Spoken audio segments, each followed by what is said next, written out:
All right. Hello there, and thank you all for joining us. Very glad to have you with us for this conversation.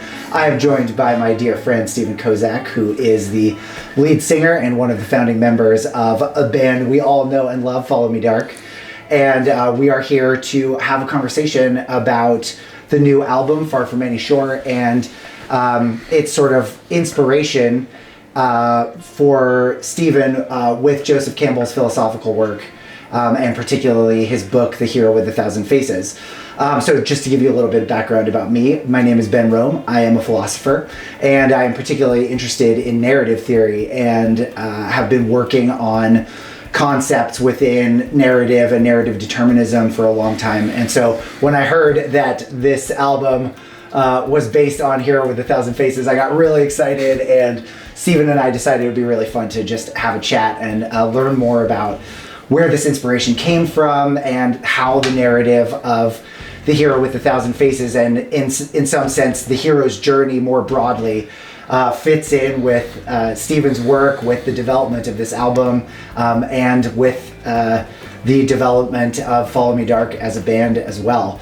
I've always loved metal music and thought of it as sort of the most intellectual form of rock music in a way, even though people don't really hear that necessarily when they first encounter metal, but then when you actually get into the nuances, you realize there's a lot of very kind of nerdy, thoughtful, philosophical stuff going on in a lot of people's work. For sure. So that has always resonated. I think that goes back to Rush, maybe? Or I was gonna Black say, Sabbath. Yeah. Where does that start, right? Black Sabbath. I love that, actually. the grappling with the abyss. I was gonna say, we were just existential. listening to Mr. Crowley the other day, and it was like, okay, these guys were thinking about stuff. Oh yeah. That's great. That was totally gonna be one of the questions. So okay. We got that out of the way. Ship it. Next question. So let's just talk a little bit about Hero with a Thousand Faces for a minute.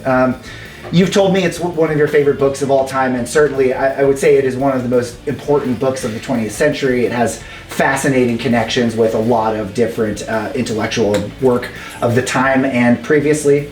So just tell us about how the work has impacted you, and how it impacted Far From Any Shore in general.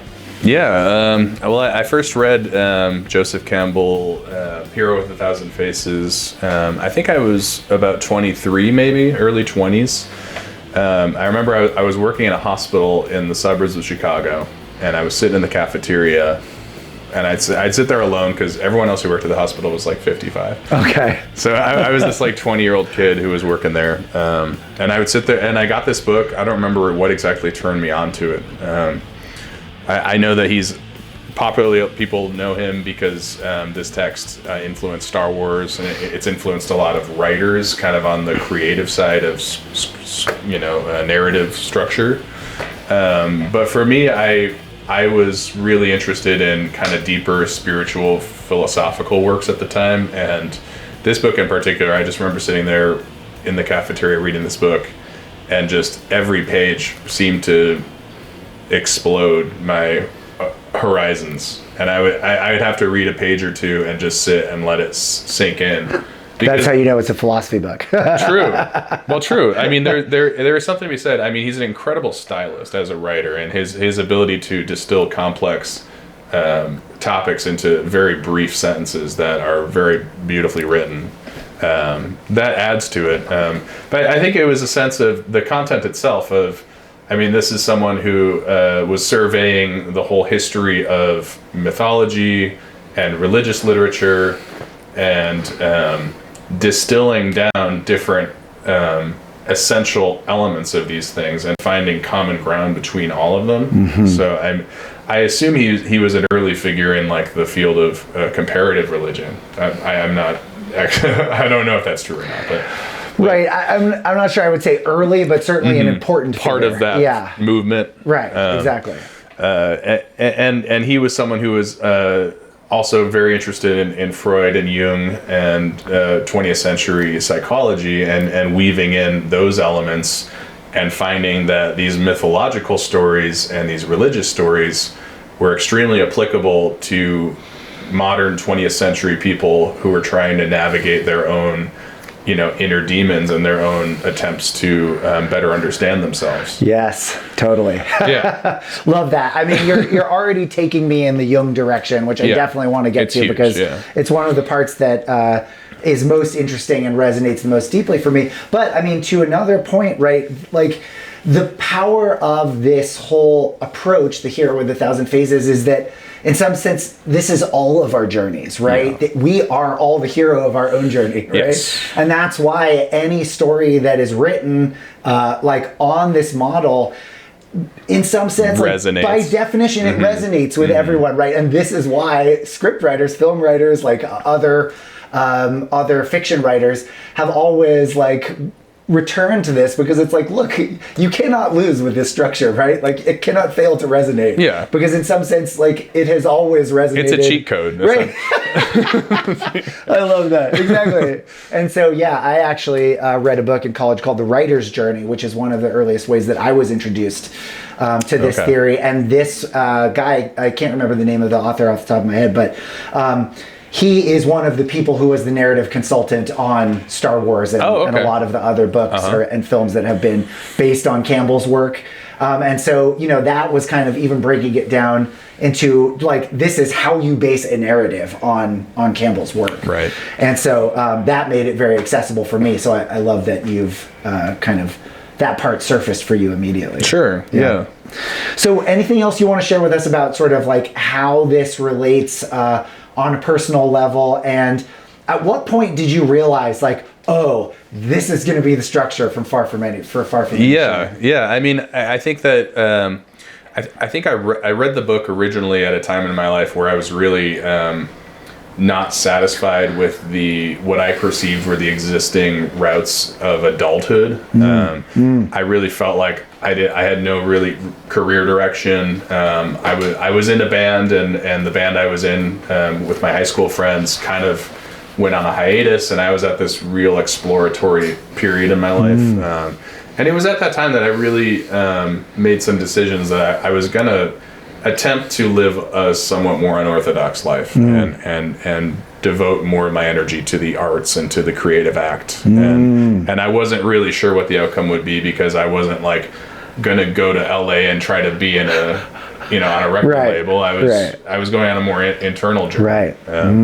So in some sense, like, the book itself was the call for you. It was a call. I love it. Yeah, and I think that there were elements of it where I just realized that it was empowering. It's empowering because you realize that if the call is coming to you to go on the adventure, and all of us have our own adventures to take, and there's different forms that takes, external and internal. Right. And if the call is received by you and you refuse, that's a whole chapter in the book. Right. And that's a song on the album. Yeah, like, in some sense, that, like, refusal of the call is a required part of the you have journey, to face that, and if you get lost in the refusal phase of it, what happens is your life starts to lose color, and it starts to be drained of meaning. It stagnates because it's kind of like you've seen behind the wall, the curtain. You've seen behind the wall a little bit and see how things are operating, and you can't just go back to ignorance. Like that level of ignorance is gone now. So I think at a certain point I had to accept that I'm on this path already. Right. I'm on this path. So I'm going to see where it leads. And for me with this album, we were in a position where we were not necessarily going to record another album. We had done an album in 2020 that we put a lot of time into. Those were the first 11 songs that we wrote. And then we pretty quickly went back into the studio and did another kind of mini album, an EP, an offering. Right. I love that one. Yeah. And it was just a few months later that we met Chris Tabarez, who wanted to work with us and produce music with us. And he kind of opened the door of like, hey, if he was open to doing a full album, and I am such a lover of the album form that I was like, well, we should probably try to do this. Right. So it became this process of writing, 13, 14 songs in a small window. And for me as a lyricist, I was really intimidated by the prospect, to be honest. So you had another call and an opportunity to I felt like decide whether or not to pursue this. To use the terminology, like this book is a supernatural aid for me as a lyricist. You know, this is the wizard that's going to give me some tools to work with, because as a lyricist, it's difficult not to repeat yourself or to sound redundant. So I wanted to make sure that I had a way to write 13, 14 songs where each song had its own sense of identity, right, had a connection to each other. And I immediately just kind of went down the concept album route. Right, exactly. And it's like this narrative frame that's already resonated with you for a long time. Like, let's do this. And for me, I can think of few things more inspiring. So I love that you were just like, all right, this is going to be a crunch. We're going to put together on some 13, level, it was 14 songs. fear. Like, right. It's like, right. And then, but it's like, my old friend Joe in the back pocket, like, I've got this narrative frame, like, let's wind this up and go for it. Exactly. And for me too, lyrically, it you know, when you're drawing on that kind of imagery and then reinterpreting it through your own experience, it just creates kind of a different lyrical palette than what you'd normally be working with. It puts different imagery into the mix that I normally wouldn't have brought in, that I think speaks in a universal level. So that's exciting for me. So that's a great transition into my next question, which is about some of your lyrics, and particularly the lyric that jumped out to me from the first song, The Spark, where you write "no way out but through." And of course, I was most familiar with the phrase "the way out is through" because Trent Reznor named a Nine Inch Nails song, I know that song. Off the Fragile, "The Way Out is Through." And I've always loved that one, and I've always repeated that phrase because I think it's so powerful. Like, when you are sort of deep in the adventure and it's like, should we turn back? Like, going forward may not be the answer. Maybe I should turn back. Like, and then it's like, no, the way out is through. So I was doing a little bit more looking at this, and what I found out was that this originally actually comes from Dante's Divine Comedy. So he asks his guide, Virgil, when they arrive at the gates of the Inferno, like, oh God, like, that's terrifying. I don't want to go in there. And Virgil says, the way out is through. So this is actually, I actually didn't know that. You know, a callback to a piece of literature that is hundreds of years old. I love that. Yeah. And so I wanted to ask you, like, did you feel like this album in some ways was a journey into the Inferno, into the underworld? Yes. Tell us about that. Yeah, I mean, well, we, so one great thing about Chris as a producer is he's really interested in live band takes, and he wants that organic feel and that organic groove. So we didn't use any click tracks on the album. Cool. Most of the drum and bass parts were done in a take or two, and what you hear on the album is actually us playing in the room. We actually ended up using a lot more of the guitars from those sessions too. So there's a couple songs where it's all four of us literally playing in a room, and that's what you're hearing. That's so great. I love that process. But what it did for us is it forced us to spend a lot of time playing together, and we basically set up shop in his studio over the last winter, and he had a little wood stove like this. Nice, all right. And so it feels like home. We'd be hanging out by the fire, and we're running these songs over and over again and developing them and kind of assessing which ones we really liked and how they fit on the album. So the amount of work that went into it was pretty staggering over time, and we're still recording it right now in December of 2023. So I mean, we started writing in August of 2022. Wow. Okay. So yeah, hell of a journey. Right. And I know it can't all be easy. No. So yeah, it definitely, I've had a lot of conversations, like with Sean in particular, where we're like, yeah, we are on the hero's journey. Right. This is it's self-fulfilling prophecy in some sense, and hopefully you come out on the other end with something that's worth people's time. And say, hey, like, listen to this thing that we've been working on. So in Hounds of Heaven, which relates to that part of Campbell's schema, the refusal of the call. Yes. You write, my walls are crumbling down, my kingdom burns to ash. Tell us more about how that relates to the refusal of the call. Did you experience that at any point after you had started writing and recording? Did other bandmates, like you mentioned Sean a minute ago, talking about how y'all are on the hero's journey, right. Were there moments when some people, were you all kind of like, all right, we're all in this together, charge forward, or were there moments of like, oh my God, this is too much? Tell us more about your group process. Sure. Well, so just for context on that lyric and the refusal of the call, essentially, if in the hero's journey, if the protagonist receives this call and has this glimpse into this other world and this more supernatural life, and they decide to not go and to try to hold on to their existing life, what happens is the reality of it starts to slip, and it starts to become almost kind of hellish, or like a purgatory. And the what Campbell talks a lot about is that this is essentially a metaphor for holding on to your ego in the face of divine annihilation. That when you're so attached to your mortal definition of yourself, and your soul is on its way out of this life, that you're essentially holding on to something that is not going to go with you, and it just basically turns into this torment machine. That's how the walls of the city crumble, right? Exactly. So you can think you're trying to wall yourself place. in. Right. It's like the metaphor of the crazed king, like the King Lear, who's trying to hold on to power as everything is slipping away, but they still have this grandiose picture in their head of this earthly power. So in terms of how that relates to our process, I mean, I think all of us in the band certainly have a lot of moments where we question ourselves and where we're doubting ourselves, and we feel like, are we getting lost in our own fantasy or delusion of what a band should be, or as a grown man in a rock band, you're gonna have a lot of moments of like, am I sure this is what I should be doing? Like, is this worth me spending all this time and staying up, like not being able to sleep, and trying to write lyrics at 2 a.m. and so you hope it's worth it. So I think that there is an element of that in our struggle,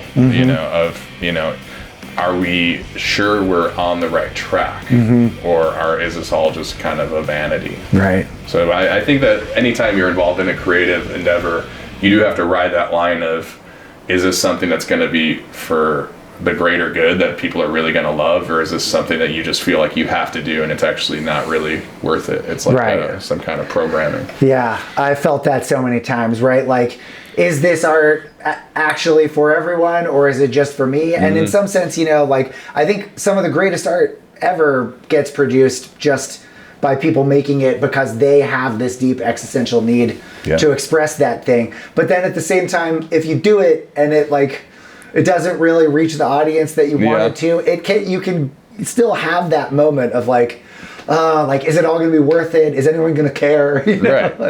So I think that's that. Healthy. I think if you're not having those questions, then probably there's something wrong with you. Right. Well, then it shows that there is something, the way your ego is relating to yourself and the rest of the world.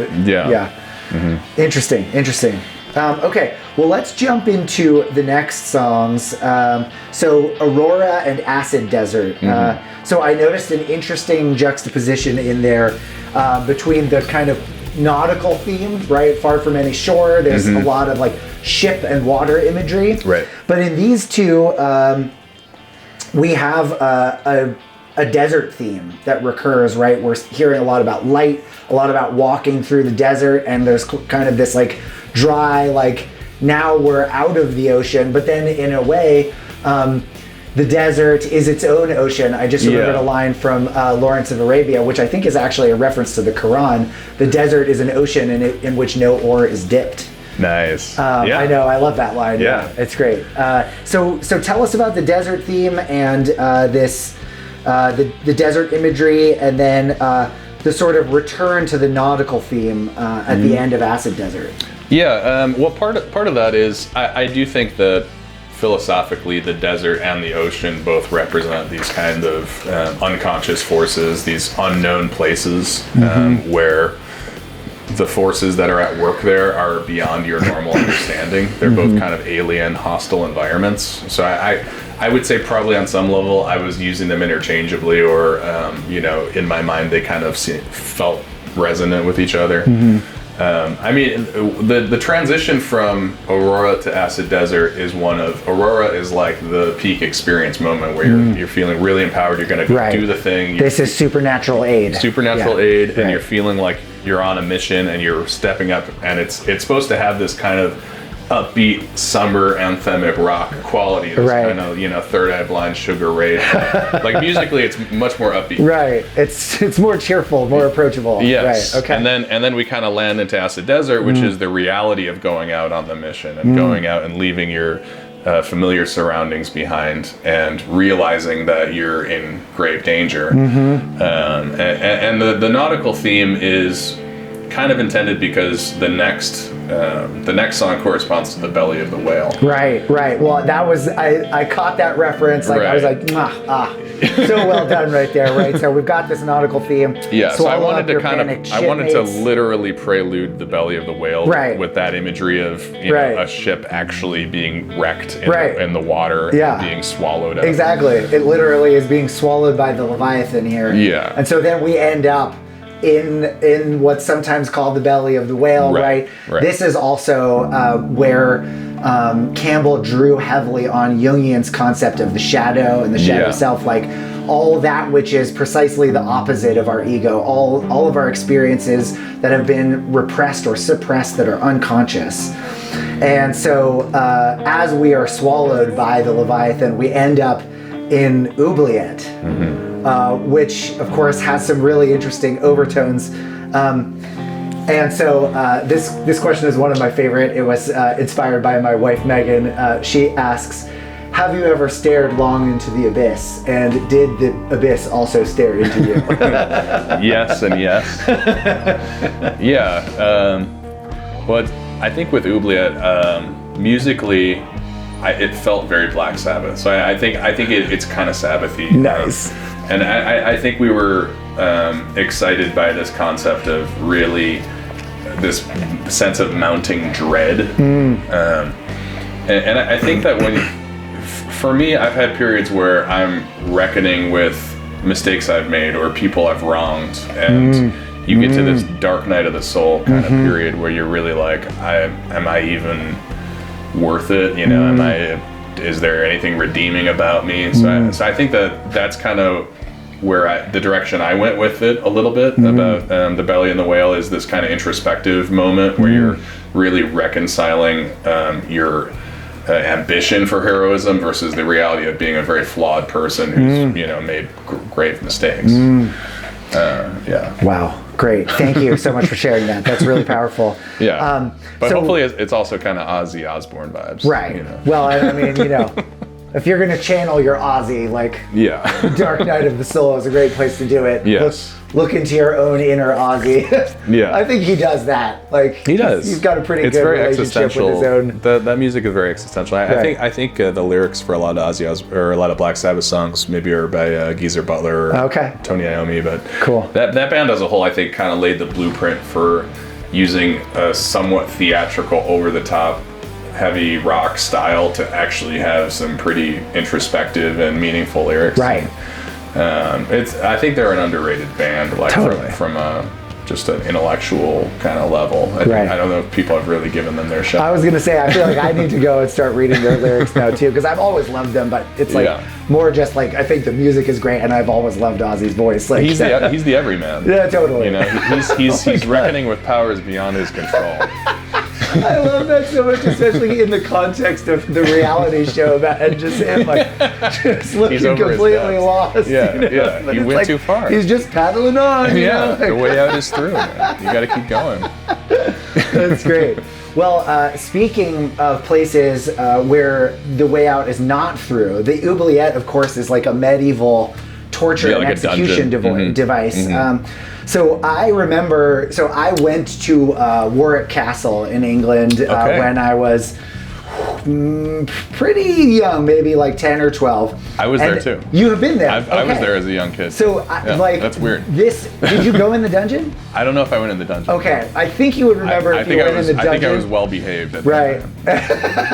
They didn't need to put me in. They didn't send you to the dungeon. No. Well, we went in the dungeon, and like I have never forgotten it. Like it is burned in my memory because they have an oubliette there, and it's basically like they would put people down there, and literally, of course, it comes from the French verb to forget.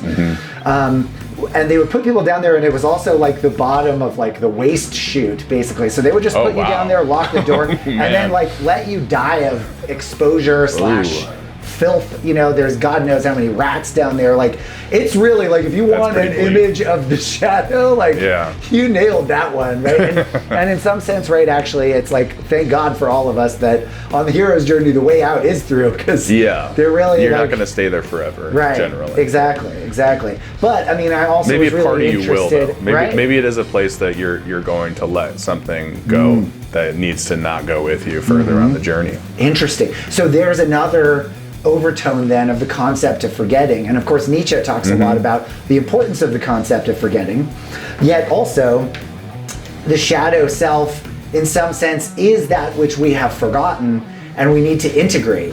So like, was this intentional for you? Tell us more about like what comes up when you think about the relationship between the abyss and memory. Well, it's kind of the interplay between forgetting and forgiving, I suppose, would be the difference there of integration versus denial. Suppression, repression, right. I mean, the goal of the hero's journey would be to integrate. Right.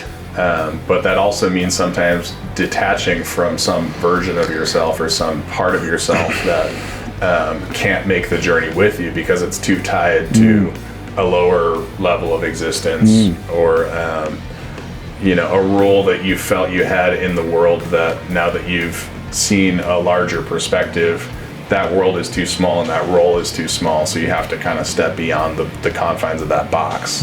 But you're still that person, so you have to be able to look at these earlier versions of yourself and love them and not feel like this is an evil person because it's still you. So if you're going to judge that version of yourself, you're judging yourself on a deeper level too. So it's kind of riding that line between discretion and judgment, or discernment and judgment, of knowing what parts of you are worthy, but not necessarily hating yourself for the parts that are not worthy. Right. Well, and to me, there's a very Nietzschean concept in there too, right? That like, it's like we have to accept ourselves. We have to affirm what we've done, even if we are thinking of those things and judging ourselves and those things that we've thought or done as negative. Like, they are still part of our journey. And so in some sense, like, we cannot continue the journey until we have integrated them and overcome them, or that shadow will constantly be coming up again and triggering us in ways we don't understand. So of course you become your own worst enemy at that point. Right. Sure. Yeah. So this is the part obviously where we should talk about Jung. And particularly how Campbell draws on this notion of the shadow. Right. Do you, like, I was just reading or watching a video of Campbell talking about Jung yesterday, but do you have any like explicit thoughts about Jung that you want to surface?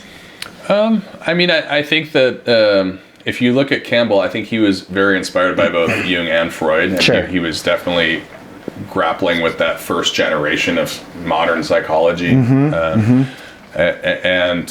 I think that both of them were dealing heavily with suppressed forces of the unconscious. And Jung was the person who really made that the centerpiece of his theory of, these are global elements that are true to every person. And so that's kind of where it was a bridge from Freud to Campbell in what I've seen. Because Campbell's also very interested in Freud and in people's and in psychoanalysis in general and in dream analysis as a way to generate material that can then be plotted up against mythology and finding commonalities between those dream sessions and people grappling with the elements of their childhood that they'd forgotten about, or elements of the unconscious that they're not dealing with, and then plotting that against the stories of mythology and finding that there's all these common images, not just like patterns, but actually just, discrete images. Is music making a form of therapy for you, would you say? Do you think of it as art therapy in a way? Yeah. Definitely. Yeah. I mean, music for me was it was a world to get lost in, and I think that's a big part of what we're trying to do with our music, is to create a world that a next generation of people can come and get lost in, and to hopefully in the process learn something about yourself and to wrestle with the questions that the songs are posing. Right, and to become part of its own mythology. You are the hero now. This eternal mythology, right? Yeah, exactly. And for me as a lyricist, I try to write more, or I don't try to write. I end up writing more internally. Like my songs are more about the internal emotional kind of state of things, rather than, I'm not a storyteller. I'm not Bob Dylan. I'm not writing country songs where there's a main character doing this and that. It's about the inner cycle. So what I like about that kind of songwriting is it's very easy to apply that to your own situations as a listener. Great. Well, yeah, I think you're nailing it. I'm loving it. So in the next song, Drawn, this relates to the part of the schema called Meeting the Goddess, also considered the woman as temptress. So I wanted to talk to you a little bit about a criticism that's been raised against Campbell, which is basically just that he doesn't seem to consider women as like needing to, or maybe even capable of, following the hero's journey. So he had a student, Maureen Murdoch, who wrote a book called The Heroine's Journey, and she basically like updates the schema so that it more effectively like reflects the woman's psycho-spiritual journey. And apparently, upon sharing this work with Campbell, he is said to have replied, "Women don't need to make the journey. In the whole mythological journey, the woman is there. All she has to do is realize that she's the place people are trying to get to." Obviously that's troubling, and as I've told you, right, exactly, right. It does not hold up. But wanted to sort of, generally speaking, I think when we read something that has been written or said by someone that whose thought we really appreciate, right? Rather than like writing them off, right? Which of course we would not be reading Nietzsche or like John Muir or plenty of people, right? Who Wagner. Who said abhorrent things that were of course set in a socio-cultural context, but now we have the opportunity to sort of like rehabilitate them. So how would you go about that? Well, I think that, I totally disagree with that view of gender, I suppose. I don't really, first of all, I don't really even subscribe to like a black and white view such as that, where I think that when he and Jung were talking about the masculine and feminine elements, to me, those words are maybe not even the correct words to be used, because it has a connection to sex or gender that don't necessarily even need to be there.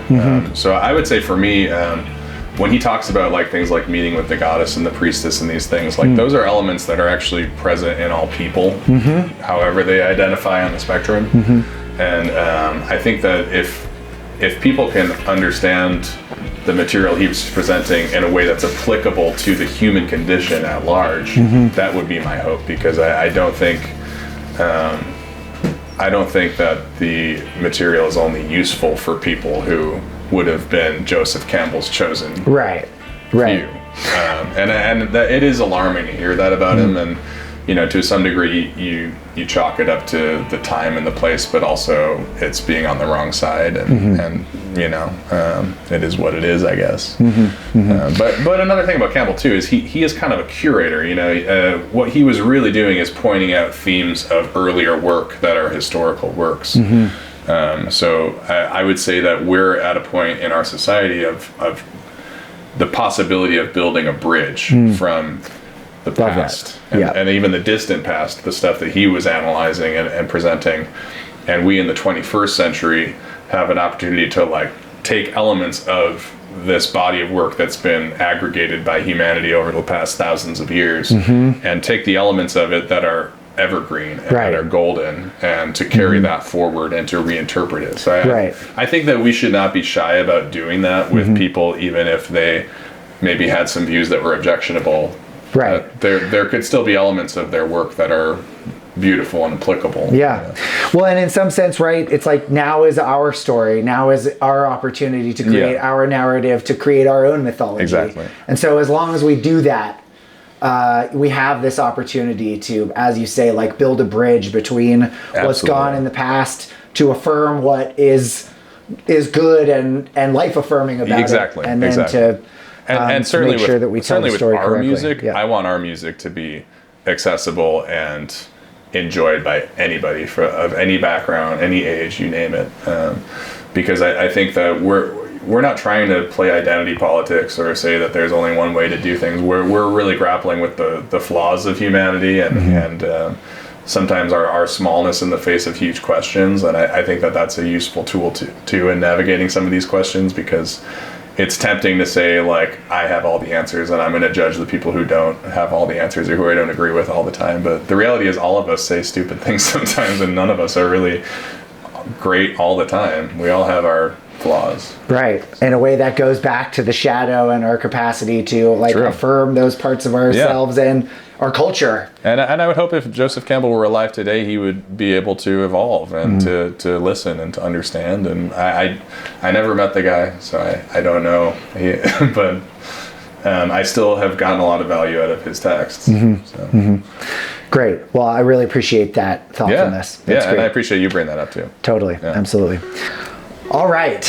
So the next song, "The Chapel Perilous," which responds to atonement with the Father, we return to the light in some sense. Like I noticed more like light themes after going into the shadow, into the darkness. Also, I think "The Chapel Perilous" is a reference to Arthurian legend here. Do you want to? Was that explicit, or where does that come from? For me, the term is a reference to the writings of Robert Anton Wilson. Oh, okay, cool. That's the Illuminatus trilogy. Okay, great. Exactly. Yeah. Great. Yeah. So he's and I read a book of his called Cosmic Trigger. Cool. Around 2021, and that was a big kind of step for me. And Chapel Perilous refers to this feeling like. You're in a state of consciousness where weird things are about to happen. And I mean, honestly, we could have probably applied that to a lot of different parts of the album. But this is a song about basically the last remnants of your human consciousness are being fragmented and broken down, and you're kind of losing cohesion. So it's a feeling of the loss of self and the fragmentation of self, and kind of there's a horrific element to that. It kind of, part of what I was thinking about was some of the Egyptian mythology around death, where if you'd be taken to the what was it called, the Hall of Judgment, something along those lines. Right, where they weigh your heart against the feather. Your heart would be weighed against the feather, right? And if your heart was heavier than the feather, then you'd basically be taken to the zone where your human elements were ripped, like I think it was by birds. But you were basically, shredded. And it's a lot of similar imagery that we see in, the Christian hell, Judeo-Christian hell. So it's this quality of you can't take these human elements with you onto the next leg of the journey. And at a certain point, when you're grappling with these massive supernatural or eternal forces, you're going to find that you have to relinquish what the remaining sense of control that you had. To some degree, all of us have a sense of control over our life out of necessity, just to continue to live our lives and to do what we're doing. But at a certain point, that kind of apparatus we've built to navigate through the world has to also be relinquished. So that's kind of the imagery of that song. Yeah, and so I get the sense that this is sort of like the final gate before the peak. Exactly. And so then in the next song, Godhead, which relates to apotheosis, right? That like the pinnacle of the narrative. It's the moment. It's the union. But You didn't write lyrics for that. You're just doing Sanskrit prayers. Is that right? Well, yeah. So I have a very good friend of mine who's been my vocal teacher, and she sings classical Indian music, and she specializes in doing kirtans and devotional music. Wow. So we kind of somewhere along the line struck on this would be a perfect addition to this album in this moment, is to have this kind of more devotional, spiritual moment of bliss and of union, and I think a lot of the classical Indian music, you know, they were creating a soundtrack of union and of yoga and of reconciling with the eternal. So that was kind of where we arrived at, is this should not necessarily be just me singing anymore. Because if I'm the narrator of this album, I've just been shredded, and there's nothing left of the human anymore, and now we're in this other realm. So it just creates this different texture where this is like the fulcrum that the album rests on now. And then we start coming back from this and coming back into the human realms, and how do we handle integrating this experience of the divine, or this peak experience, and putting that back into our everyday lives, or do we? Right. So are you singing the kirtans then in this song, or are they recordings of someone else? So Sky is going to be singing primarily on it. I think I might have a small part on it. We're actually recording in the next week or two. So cool. Probably by the time this is released, it'll be all done. Okay, great. That's awesome. It's still a little up in the air. Right. So have you chosen a particular mantra for this section, or? I'm kind of giving her some reins to have input on that. This sounds really exciting. Because you're dealing with a tradition of hundreds of years of people dealing with these questions and trying to put it into words and putting it into a lyrical context. And so I feel like I'm okay like taking the reins off there and just deferring a little bit. That's going to be so cool. Yeah. I'm very excited to hear that one. Okay, so then we're sort of now like returning from the peak. And we enter the phase called the ultimate boon with this song called Daffodils. And so my favorite line in there is we're flowering, which I just think is beautiful. And so, I wanted to ask you about like the meaning of the boon. Is the boon the flowers? Is it the fact that we are flowering? And then how does this moment relate from the journey between darkness and light that we find between Oubliette and Godhead? Yeah, great question. I love how you worded that.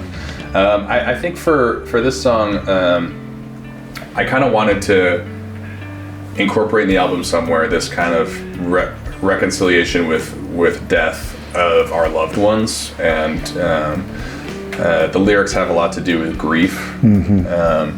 So I in terms of placement on the album, we kind of have gone back and forth of, is this before apotheosis or right after?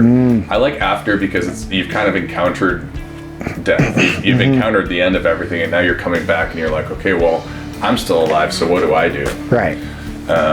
And during the process of making this album, Elliot was going through a lot of loss in his family. Right. I know that he wrote the last lyrics to this song too, which is I love that. Yeah. And that's been a theme where I'm aware of what he's been going through, and it really is poignant, and you just want to support the person that you love who's going through loss. And for me, it really brought back memories of losing my uncle as a young kid, who I was very close to, who was like almost like a second parent in a lot of ways to me and my sister. And some of the imagery is related to his story, and in losing some of my older family members, what I've learned is just by carrying forth their memory, you do them tribute, and just by remembering them, just by talking about them, they can kind of come back to life briefly. That their essence is still present here with us. So I love that. That really resonates deeply for me. I like just in the last year have really been exploring grief in a new way, and I agree. Like, when we invoke them, when we think about them, when we do things that they loved or work on things that they cared about, we are able to like re-invoke them in a way. Exactly. And that's not to say that it's like we can just ignore the pain of the loss by doing this, but that in a way, like every grief cycle is its own hero's journey. Totally. And so like to know that you have grieved well in some sense is to be able to like to re-invoke them and then simultaneously experience the loss while also bringing the parts of their spirit that we loved most back into the world, and in a way, that. Keeping their mythology, their narrative going through their like the recapitulation of their memory in our narrative. Totally, and it's a way of feeling their presence again, and I think that going through that grief process is also, to relate it back to the themes of the album, it's practice for the grief of the loss of self eventually. That's what we're ultimately all the most afraid of is death. I mean, well, maybe not all of us, but when others around us die, it's a reminder of our own mortality. Yeah. So the more we can be okay and adjust to the fact that the people around us that we love are also passing away, it's a good reminder that we too one day will be gone, and to find a silver lining to that, and to find a way to still embrace life and to still take up the mantle of life and to carry it forward and say, it's still worth it, even though we know it's not going to last forever. Right. That's great. That really resonates deeply. There's a lot of things that are inspired, but it said what I'm going to ask you is, so interestingly, like I feel like for the next phase of the schema, the refusal of the return, and your song Straw Man, like this is actually the part of the schema that I think I understand the least. But in a way, what you just said, right, about the way that I've put it to myself, and this has come up for me a lot of different times in life, that like in some sense all fears at root reduced to the fear of death. And it's true, I liked what you said. Like not everyone is most afraid of death. No. There are plenty of people who like, there are fates worse than death. Sure. But I think in some sense, like they do all relate to that. Is the refusal of the return about the idea that like, now that we've passed apotheosis, we hold the ultimate boon, like the rest of the story is denouement? Like in some sense now, all that we have left is death? Or True. What does that mean? Yeah. Well, partly it's you're re-entering the world of mortality. So in some sense, you're re-exposing yourself to loss. Because when you're at a point of union or apotheosis, there's nothing left to lose. You've lost everything, and you've re-entered the bliss of being a newborn or the womb. Right. And now you're being asked to basically be reborn and come back into this world of dangers. To be re-individuated as well after being part of everything for a moment in some sense. Yeah. So that can be very alarming because now you're re-exposing yourself to all this risk. So this song it's interesting because I wrote this chord progression and I started playing it, and it really reminded me of Nirvana. And I started thinking about Kurt Cobain. And without being too coy about it, because the man has left us, and it's a tragedy. But to some degree, I think he was someone who was lofted up to these lofty heights. Yeah. Where he was asked to be the hero of his generation. Totally. And he really wasn't interested in it. Right. And I was a child when he was alive. Sure. I'm not the person to speak on this, but for me as a fan of the music, that's kind of what I always got out of it, is like this feeling of like, you want me to be this person, but fuck you, I'm not going to do it. Right, and in some sense, right. I mean, he had certainly reached just about the highest heights you could for a musician, especially at that time, and what he meant to everybody, that resonates with me so deeply. Yeah. And I agree that it's sort of like, how do I now go on living? And of course, I know he was in a lot of physical and emotional pain. Yeah. But that in some sense, it's like, the transcendence that he experienced, probably during his live performances and these shows with just increasingly insane numbers of people. And they were kids. The adulation of the crowd. Right, exactly. Right. 27 only. And then it's like, sort of, how do I go on? And in some sense, that refusal of the return maybe is where he decided to leave his own journey. So that's it felt like a really good synergy of, I want to pay tribute to this person who meant a lot to me and who is a big inspiration creatively for the music we're making. Yeah, that's great. So it's definitely a direct tribute, and hopefully something that, people who respect and love this person understand and feel like we did justice to. Because we don't want to just make this person a prop. Sure. But it's just a launching off point because he's become a reference point in our culture. Yeah. He's an inspiration. Yeah. Okay, so the next one, Bedlam. Yeah. I love all the monster references in it, and I felt like when I was reading, these are like the most classically metal lyrics in the entire album. Like anytime I hear mythical animals, I'm like, now we have a metal song. Totally. And so, I wanted to just hear about like how the beasts relate to the magic flight and the rescue from without, right? Are the beasts helping us return now from like... The beasts are, they're chasing us out of heaven, essentially. Like if you go back to kind of a Prometheus image of, this, you've stolen fire from heaven and you're bringing it back to the people now. You've come back from that point and you're re-entering the world of people. You're being pursued by all these insane monsters beyond your imagination. And for us, this song is probably our heaviest song on the album, potentially. Definitely our most chaotic. Bedlam, Yeah, and I was actually reading the book of Revelation from the Bible as an inspiration point for some of the imagery. And I got that, yes, totally. Yeah, I wanted to be a pretty alarming sense of the fear at the edge of the night that, it goes back to that supernatural fear of like, we're all gonna die, we're all, there's monsters out there, and now you're re-entering the threshold from the other end where you're seeing monsters as maybe part of the design and maybe part of everything around you, but they're still horrific, and you're seeing them in a new light because you've seen the bigger picture now, and they're just part of this duality that exists down here. That's great. It's pretty metal though. Totally. Yeah. As we get to the end, the most metal. I love it. So we're now coming up to the very final parts of the story. And the second to last song is called Void Creek, which, of course, Follow Me Dark has performed under this pseudonym. We did a secret show, well, so that secret show was the first time I heard any of the songs from this album. And I was really excited. And I think you made some sort of reference to Campbell.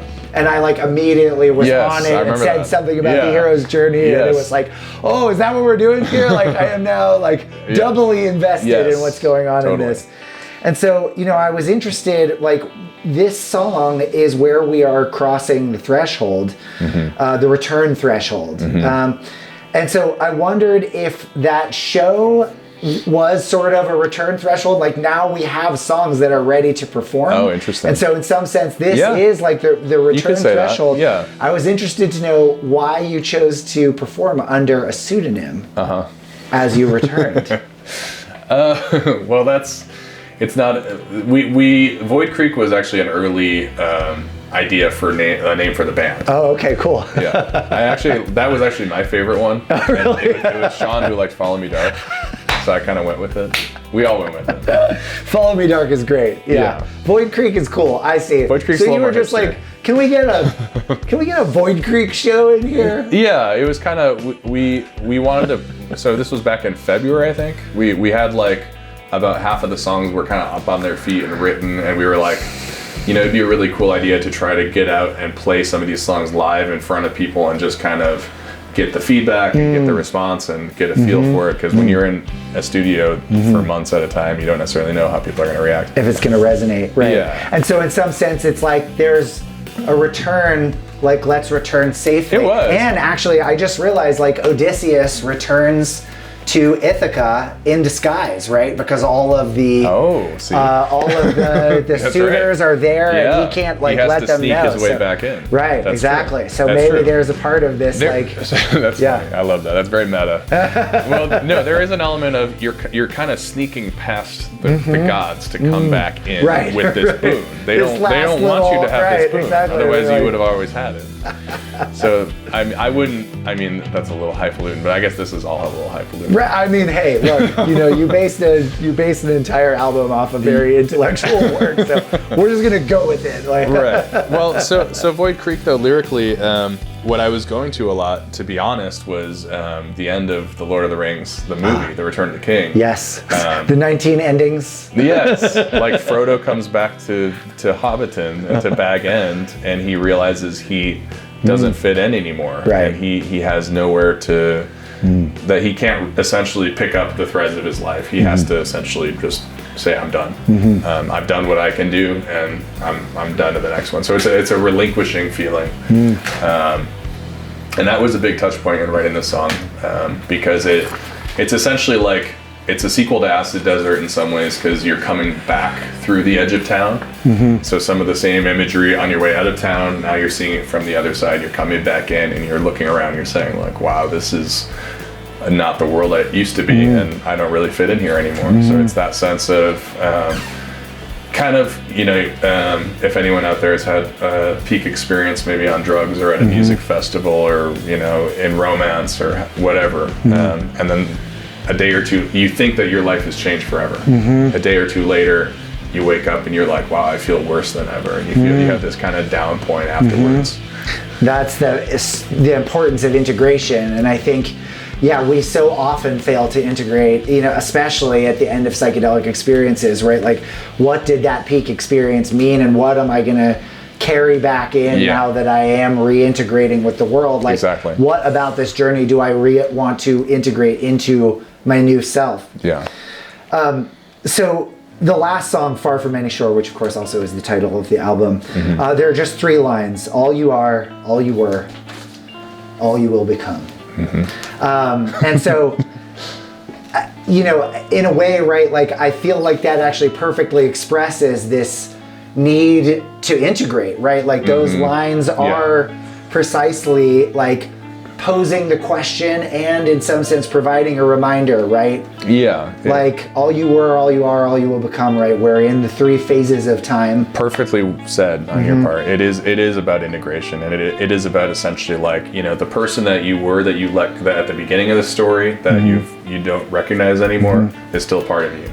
And all the elements of you that haven't become manifest yet, that are still latent within you, are also there to be integrated and to be explored. And so it kind of leaves the album on like an open note of like, you're on this epic adventure, and musically it's very Queeny and kind of Muse, kind of like operatic stadium rock, and got it. It kind of puts you in this headspace as a listener of like, wow, like this journey isn't over. Right. So I was gonna say, like, we are far from any shore. We're back in the middle of the ocean. Ready for a new adventure. And that's every day. So I mean, that's the constant challenge of being alive, I think, as a human, is waking up every day and feeling the energy and the motivation to go out and get through the day, conquer the world, and take the adventure, and get out there and put yourself out there. It's a lot to ask sometimes. Totally.